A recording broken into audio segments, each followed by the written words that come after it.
વડાલી તાલુકાના રામપુર વાસણા ગામની અંદર શોર્ટ સર્કિટથી ઊભા ઘઉંમાં લાગી આગ.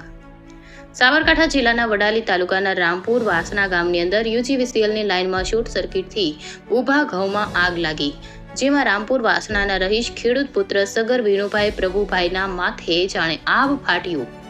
3મી માર્ચના રોજ કુદરતી કમોસમી વરસાદ બરફના કરા સાથે થયો તો ઘઉં મોટા પ્રમાણમાં નુકસાન વેઠવાનો વારો આવ્યો.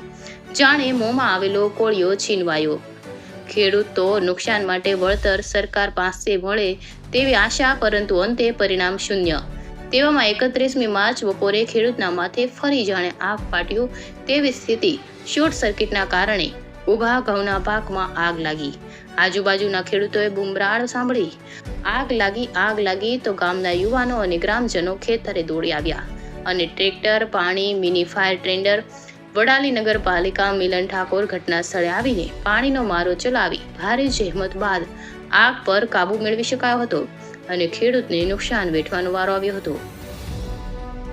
India 24 news reporter Jayesh Thakor સાથે શૈલેષ પટેલ, સાબરકાંઠા બ્યુરો ચીફ.